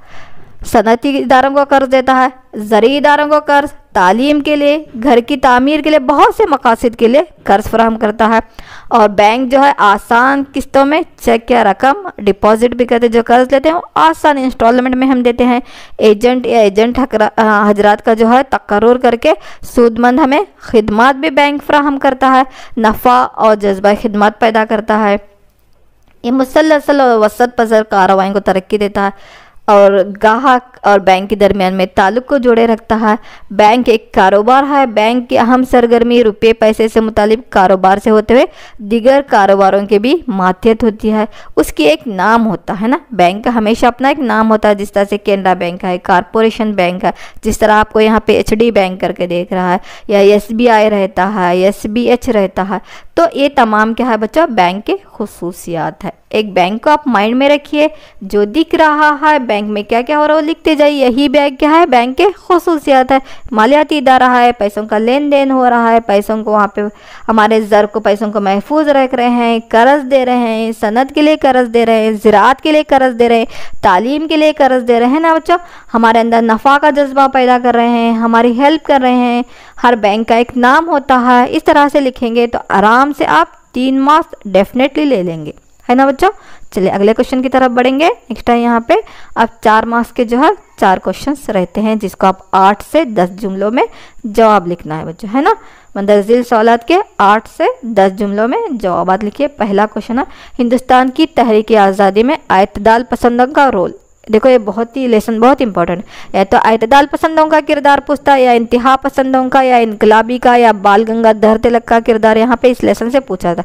उसी तरह से गांधी दौर में या तो गांधी जी के बारे में, जवाहरलाल नेहरू के बारे में, और उसी तरह से या तो सुभाष चंद्र बोस के बारे में, या डॉक्टर BR अम्बेडकर, कभी कभी कबायली बाशिंदों के बारे में भी यहाँ पे क्वेश्चन पूछा। ये दोनों लेसन जो है 4 मार्क्स के लिए बहुत ही इंपॉर्टेंट तारीख के जो हैं, एक हिंदुस्तान की जद्दोजहद आज़ादी, दूसरा गांधी दौर और जद्दोजहद आज़ादी। अब जो ये जो क्वेश्चन है, हिंदुस्तान की तहरीक आज़ादी में इत्तेदाल पसंदों का रोल, ये जद्दोजहद आज़ादी से आता है। यहाँ पे इत्तेदाल पसंद, इंतहा पसंद, इनकलाबी जो रहते हैं ना बच्चों। चलिए यहाँ पे इनका रोल लिखना है। तो इत्तेदाल पसंदों का दौर किसको कहते हैं? इंडियन नेशनल कांग्रेस, जिसके 1885 में A.O. ह्यूम की क़यादत में इंडियन नेशनल कांग्रेस का क़याम हो गया था। तो इंडियन नेशनल कांग्रेस के इब्तिदाई 20 सालों को हम इत्तेदाल पसंदों का दौर कहते हैं। इत्तेदाल, इंसाफ से चलने वाले, दस्तूर से चलने वाले, लड़ाई झगड़ा नहीं करने वाले, मारपीट नहीं करने वाले। तो इत्तेदाल पसंदों में W.C. बनर्जी, M.G. रानाडे, दादा भाई नौरोजी और गोपाल कृष्ण गोखले शामिल थे। तो इत्तेदाल पसंद अंग्रेज़ों के इंतज़ामी उमूर और इंसाफी पहलू पर यकीन रखते थे। तो हिंदुस्तानियों को दरकार इंसाफ और इंतज़ामिया के मुतालिक वो इजलास भी मुनाक़द करते थे। बहस, गुफ्तगू और मशवरों को अंग्रेज़ों के सामने पेश करते थे। ऐसा जाके लड़ाई झगड़ा नहीं, आपस में यहाँ पे बहस करते थे। जो गुफ्तगू अपने डिमांड जो है वो एक दस्तूरी की तरीके ज़रिए से ले जाकर वो अंग्रेज़ों के सामने पेश करते थे। तो दादा भाई नौरोजी ने हिंदुस्तानी दौलत को इंग्लिस्तान मुंतकल होने को ड्यूरिन थ्योरी का भी नाम दिया। उन्होंने कहा कि हमारे दरामदाद में इजाफा और बरामदाद में कमी ऐसी सूरत हाल पैदा कर दी कि हमारी दौलत जो है क्या हो रही है, वो इंग्लिस्तान मुंतकल हो रही है। उसको दादा भाई नौरोजी ने नजर नक्काश या ड्यूरिन थ्योरी का नाम दिया था। तो ये लोग क्या करते थे, इनका नजरिया क्या था, किस तरह से अंग्रेजों के सामने क्या करते थे, अर्जी दाश्त के जरिए से, एप्लीकेशन के जरिए से, गुजारिश के जरिए से अपनी मुतालिबात को वो पूरा करना चाहते थे। कौन बच्चों, इत्तेदाल पसंद, लड़ाई झगड़ा नहीं था वहाँ पे, इंसाफी पहलू पर वो यकीन रखने वाले, अर्जी देकर, एप्लीकेशन देकर, गुजारिश देकर अपने मुतालिबात को इंसाफ के तरीके से, दस्तूर के तरीके से, बग़ैर मारपीट के हुए इत्तेदालाना तरीके से वो अंग्रेज़ों से अपने मुतालिबात को पूरा करना चाहते थे। इसीलिए उसको कहते हैं इत्तेदाल पसंद लोग। इनको चंद एक लोग सियासी भिखारी भी कह के ये सियासत की भीख मांग रहे हैं, या चंद एक लोग इसको फयाजाना दौर भी कह के बहुत बड़े दिल वाले हैं, बहुत फयाजी कर रहे हैं। इसीलिए तो इनके अपोज में जो है इंतहा पसंद आ गए, है ना। चलिए नेक्स्ट क्वेश्चन की तरफ आगे बढ़े। हिंदुस्तान के वजीर आजम की हैसियत से जवाहरलाल नेहरू की खिदमत। तो अगला जो लेसन है ना, गांधी दौर और हिंदुस्तान की जद्दोजहद तहरीकात, तो उसमें से एक क्वेश्चन डेफिनेट 4 मार्क्स में रहता है, या तो जवाहरलाल नेहरू, गांधी जी, अंबेडकर के बारे में रहेगा, सुभाष चंद्र बोस रहेगा, या कबायली बाशिंदा और किसानों के बारे में रहेगा। तो अब यहाँ पर जो आया है बच्चों, हिंदुस्तान के वजीर आजम की हैसियत से जवाहरलाल नेहरू की खिदमत लिखी है ना, हिंदुस्तान के पहले वजीर आजम की हैसियत से। पहले भी जो है यहाँ पे उनका दौर जो शुरू हो गया है स्वराज पार्टी से, 1924 से ही जो है उनकी तहरीक आज़ादी में कूद पड़े हैं। तो यहाँ पे जो क्वेश्चन है बहैसियत वजीर आजम। चलिए इनकी खिदमत कौन कौन से देखें। जवाहरलाल नेहरू हिंदुस्तान के पहले वजीर आजम बने। आज़ाद हिंदुस्तान के पहले वजीर आजम कौन है बच्चों, जवाहरलाल नेहरू। तो नेहरू जदीद हिंदुस्तान के सनतों के मार भी कहा जाता है। ये सनती तरक्की पर यकीन रखते थे, सनती तरक्की के ज़रिए से ही हिंदुस्तान को हम तरक्की दे सकते हैं। इसीलिए जो मंसूबे हैं हमारे पंचला मंसूबे वगैरह जो बना, वो सनती तरक्की को हम जोर देंगे, यहाँ पे सनती तरक्की पर जोर देंगे। तो पहले वजीर आजम है जिनका अकीदा क्या था कि सनती तरक्की से ही मुल्क की हकीकी तरक्की हो सकती है। जिस तरह गांधी जी ने कहा ना, देहाती तरक्की से ही मुल्क की तरक्की हो सकती है, तो नेहरू का मानना क्या था, सनतों को तरक्की दो, हमारा मुल्क ऑटोमेटिकली तरक्की करेगा। नेहरू जदीद हिंदुस्तान के सन्नतों की, इसलिए उनको मार भी कहा जाता है। तो हिंदुस्तान की तरक्की के लिए उन्होंने पंचला मंसूबे, रूस के जैसे जो है पंचला मंसूबे बनाए। तमाम देसी हुक्मरानों को करीब लाने या उन्हें हिंद यूनियन में जम करने की जो कार्रवाई थी सरदार वल्लभ भाई पटेल के जरिए, वो भी उन्होंने पूरी की। लिसानी रियासतों के ज़रिए से हिंदुस्तान में जमहूरी हुकूमत की भी उन्होंने बुनियाद डाली। मेन वो हमारी हिंदुस्तान की खारजा पॉलिसी के मैमार हैं। हमारी खारजा पॉलिसी दुनिया की सबसे बेहतरीन खारजा पॉलिसी जो है 5 उसूलों को लेकर, पंचशील, नवाबादियत, नवाबिस्ता तहरीक की मुखालिफत, नवाबादियत की मुखालिफत है ना, तखफीफ असला है ना, नस्ली इम्तियाज़ की मुखालिफत, इस तरह से बेहतरीन उसूलों को लेकर हमारी जो बेहतरीन खारजा पॉलिसी है उसको मरतब करने वाले, उसके बनाने वाले भी कौन है बच्चों, जवाहरलाल नेहरू। और उसी तरह से पंचशील उसूलों को बनाया है उन्होंने, यानी चीन के वज़ीर आज़म चू एन लाई और हमारे वज़ीर आज़म जवाहरलाल नेहरू ने। तो हिंदुस्तान में एक मखलूत मुआशी निज़ाम का ताउन उनके ज़रिए से हुआ है। इतने अहम नुकात आप हिंदुस्तान के वज़ीर आज़म की हैसियत से जवाहरलाल नेहरू की खिदमत में लिखेंगे। चलो अगले क्वेश्चन की तरफ बैठते हैं। यहाँ पे और क्वेश्चन है, तहरीक अदम ताउन के दौरान में होने वाले अहम तरक्यात क्या थे, है ना। तहरीक अदम ताउन के दरमियान यहाँ पे कौन कौन से चेंजेस हो गए, कौन कौन से तरक्याती काम हो गए, तहरीक अदम ताउन क्या है उसके बारे में लिखना। अदम ताउन यानी अंग्रेज़ों के साथ में किसी तरह का ताउन नहीं रखेंगे, लेन देन नहीं रखेंगे, उनके ऑफिसों में काम नहीं करेंगे, ये तमाम जो है बाइकआउट करना, उसी को हम क्या कहते हैं, तहरीक अदम ताउन। चलिए उसके बारे में देखेंगे बच्चों। चलिए 1920 सितंबर को हुए कलकत्ता इंडियन नेशनल कांग्रेस इजलास में तहरीक के क़याम का फैसला किया गया, तहरीक अदम ताउन का फैसला लिया गया। तो अहिंसा के ज़रिए से हम स्वराज या आज़ादी को हासिल करेंगे। कहाँ कहा गया, तहरीक अदम ताउन के ज़रिए से हम इस तरह कहेंगे। कब बच्चों, 1920 में सितंबर में जो कलकत्ता में इंडियन नेशनल कांग्रेस का जो इजलास बनाया गया था, तो वहाँ पे फैसला लिया गया कि अब हम क्या करेंगे, अंग्रेज़ों के साथ किसी तरह के ताउन नहीं रहे, किसी तरह से ताल्लुकात नहीं रखे। इसी को कहते हैं तहरीक अदम ताउन।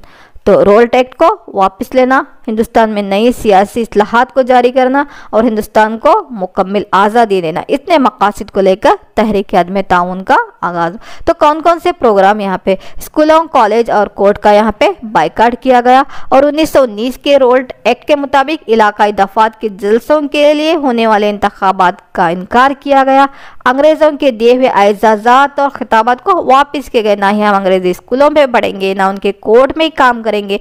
उनकी तरफ से जो एजाज़ात खिताबात मिल गए थे, सर अल्लामा इकबाल को सर मोहम्मद सर का खिताब था, रविंद्रनाथ टैगोर को नाइटहुड को था, ये तमाम खिताबात क्या किए उन्होंने, उनके एजाज़ात खिताबात अंग्रेज़ों के, गोरों के कुछ नहीं चाहिए हमें, ले लो वापस ले लो। कब कहा गया, तहरीक अदम ताउन में, सभी वापस दे दे। हम तुम्हारे साथ ना ताल्लुक़ रखेंगे, ना तुम्हारे स्कूलों में पढ़ेंगे, ना तुम्हारे कॉलेजेस में पढ़ेंगे, ना तुम्हारे कोर्ट में हम काम करेंगे, ना तुम्हारे एजाज़ात चाहिए, ना तुम्हारे खिताबात हमें चाहिए। तो उसी तरह से बच्चों तहरीक अदम ताउन ने हिंदुस्तानियों को चंद एक अहम ख़तरनाक नताइज भी उसके निकले, अच्छे भी निकले, बुरे भी निकले। छूत छात का वहाँ पे ख़ात्मा भी होने के चंद एक वहाँ पे नताइज निकले। कौमी जदोजहद जो थी वहाँ पे अवामी जदोजहद में तब्दील हो गई है। यहाँ पे सियासी नजरें, चंद एक जो सियासतदान जो यहाँ पे तहरीक, अब पूरे अवाम ही चले आए, पूरा हिंदुस्तान चला अब तहरीक आज़ादी में। कांग्रेस इनकलाबी तर्ज के तहरीका से दो चार हो गया और आर्जी तौर पर हिंदू मुस्लिम में जो है इत्तिहाद कायम हो गया। कब, तहरीक अदम ताउन की वजह से।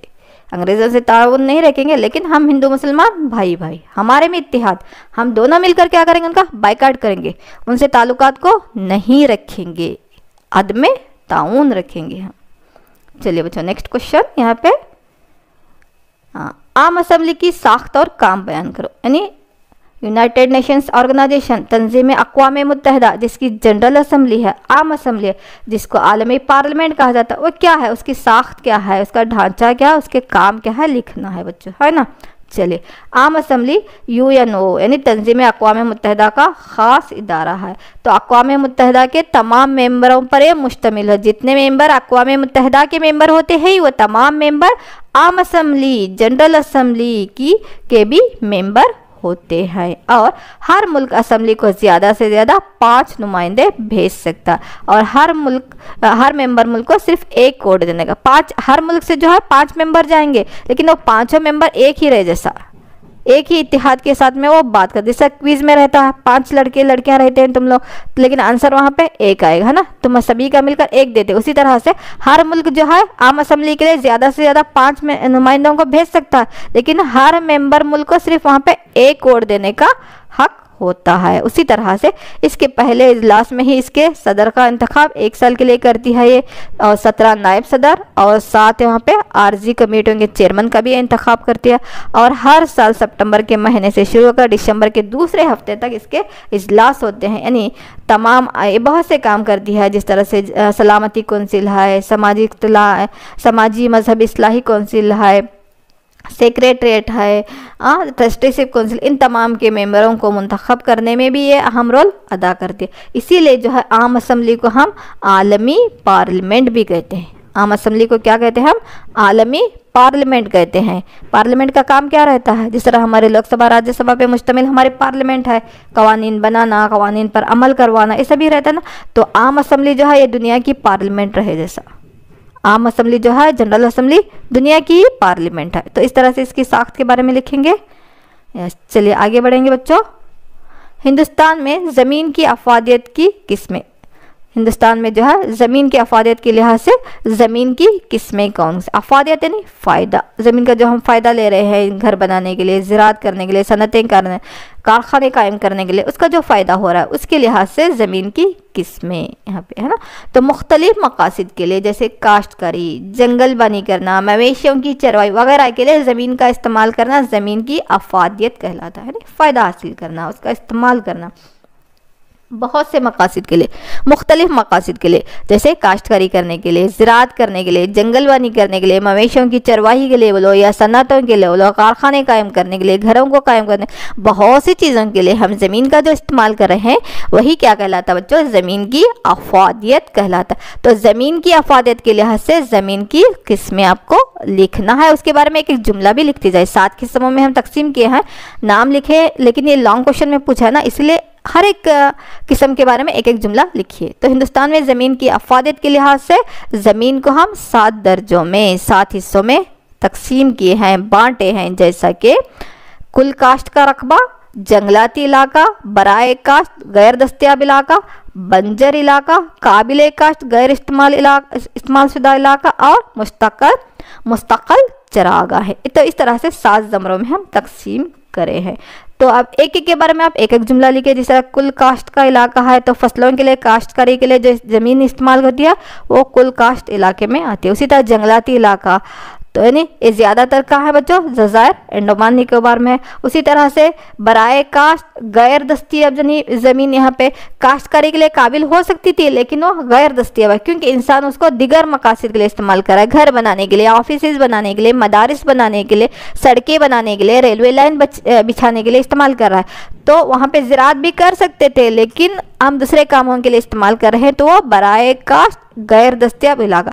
उसी तरह से बंजर या नाकाश्ता इलाका यानी जो ज़मीन का इलाका जहाँ ज़राअत के लिए ना मौजू हो। उसी तरह से काबिल काश्त गैर इस्तेमाल शुदा ज़मीन यानी मिट्टी की कमी की वजह से उस ज़मीन पर हम ज़राअत करी नहीं कर सकते या वहाँ पे ज़मीन की फरसूदगी हो रही, ज़मीन तड़क रही। उसी तरह से चंद एक ज़मीनी हिस्सा जो मुस्तक़ल चरागाहें हैं। तो इस तरह से ज़मीन का जो हम इस्तेमाल कर रहे हैं, चाहे वो जंगलाती इलाका हो या दिगर मकासद के लिए इस्तेमाल कर रहे हैं या बंजर ज़मीन है, मुस्तक़ल चरागाहें हैं, तो इस लिहाज से जो मुख्तलिफ मकासद के लिए हम ज़मीन का जो फ़ायदा ले रहे हैं उसी को हम ज़मीन की अफादियत कहते हैं। तो हिंदुस्तान में ज़मीन की अफादियत के लिहाज से ज़मीन को हम कितने हिस्सों में तकसीम किए बच्चों, 7 हिस्सों में। यहाँ पे कंफ्यूज मत कर लो, मिट्टी की अक़साम और ज़मीन की अफादियत में फ़र्क है। मिट्टी की अक़साम अलग है, वो काली मिट्टी, लाल मिट्टी, सैलाबी मिट्टी, रेगर मिट्टी, फिर लेटराइट मिट्टी, कोहस्तानी मिट्टी, है ना, वो मिट्टी की अक़साम अलग। ये ज़मीन है, ज़मीन की अफादियत के लिहाज से यहाँ पे उसके अक़साम 7 लिखना है। समझ में आया बच्चों? चलिए नेक्स्ट क्वेश्चन जो है बच्चों यहाँ पे नक्शे पे आखिरी क्वेश्चन जो कि एक मैप निकालना रहता है और 5 यहाँ पे मुकामात की निशानदही करना है। तो यहाँ पे बच्चों 4 मुकामात की निशानदही और मैप, एक नक्शे के लिए और 4 मुकामात की निशानदही के लिए। देखो गोविंद पंत वल्लभ सागर पूछा, हिंदुस्तान की चाय की बंदरगाह मतलब कोलकाता की बंदरगाह, छत्रपति शिवाजी बैनुल अक़वामी हवाई अड्डा यानी मुंबई का हवाई अड्डा, और नीलगिरी का जनूबी हिंदुस्तान का पहाड़ी सिलसिला हमें मार्क करना। तो सबसे पहले बच्चों क्या करेंगे, आप अभी मैप निकालेंगे, है ना, मैप निकाले अभी। चलो पहला कौन सा है यहाँ पे, गोविंद पंत वल्लभ सागर, है ना, रिहान मंसूबा जो आता है उसका हमें मार्क करना है यहाँ पे। चलिए देखिए मार्क किया अभी। दूसरा है बच्चों चाय की बंदरगाह, किसको कहते हैं, कोलकाता की बंदरगाह को हिंदुस्तान की चाय की बंदरगाह कहते हैं, मगरबी बंगाल की। चलिए नेक्स्ट, उसी तरह से छत्रपति शिवाजी बैनुल अक़वामी हवाई अड्डा, कौन सा, मुंबई, है ना, मुंबई का जो एयरपोर्ट है उसको क्या कहते हैं, छत्रपति शिवाजी इंटरनेशनल एयरपोर्ट कहा जाता है ना। चलिए यहाँ पे आएगा मुंबई के मुकाम पर। उसी तरह से जनूबी हिंदुस्तान का एक क्या है बच्चों, नीलगिरी का पहाड़ी सिलसिला, है ना बच्चों। गोविंद पंत वल्लभ सागर हिंदुस्तान की चाय की बंदरगाह है और मुंबई का छत्रपति शिवाजी बैनुल अक़वामी हवाई अड्डा, और ये नीलगिरी का पहाड़ी सिलसिला है ना बच्चों। तो ये क्या था, हमारा पहला पेपर था, है ना। 38 क्वेश्चंस रहते हैं 80 मार्क्स के लिए। तो आज पहला पेपर हम हल किए हैं। आप बार बार देखिए, तमाम क्वेश्चन के आंसर लिखिए और इसको पूरा पेपर परफेक्ट कीजिए बच्चों, क्योंकि इन दोनों पेपर्स में से ही आपके एनुअल एग्जाम में क्वेश्चंस आएंगे। आज पहला पेपर हल किया है, इंशाल्लाह 1-2 दिन में, अगर कल हुआ तो कल या इसके बाद में जो हम सेकंड पेपर को भी इसी तरह से हल करेंगे। तो तमाम क्वेश्चन के आंसर लिखिए, इसको परफेक्ट कीजिए, अपनी सेहतों का ख़ास ख्याल रखिए, क्योंकि इस पेंडेमिक दौर में कहीं पर बाहर मत जाइए, जा रहे तो बहुत ही अशद ज़रूरत है तो मास्क के साथ पूरी सेफ्टी के साथ जाइए। घरों में भी पाक साफ़ रखिए, माहौल को पाक साफ़ रखिए, नमाज़ों का अहतमाम कीजिए, दुआओं का अस्कार का अहतमाम करते हुए खुदा ताला से ख़ास कर तहज्जुद की नमाज में गिड़गिड़ा कर दुआ कीजिए कि जल्द से जल्द इस वबा का पूरे आलम से ख़ात्मा हो जाए, हम ईमान की सलामती के साथ रहे और जो है ईमान की सलामती के साथ ही हमारे अमवात हो जाए। चलो बच्चों, आज की क्लास का हम यहीं पर इख्तिताम करते हैं। अस्सलाम वालेकुम वरहमतुल्लाहि वबरकातुहू। जज़ाकुमुल्लाह खैरन कसीरन कसीरा व अहसनल जज़ा फ़िद दुनिया वल आखिरा।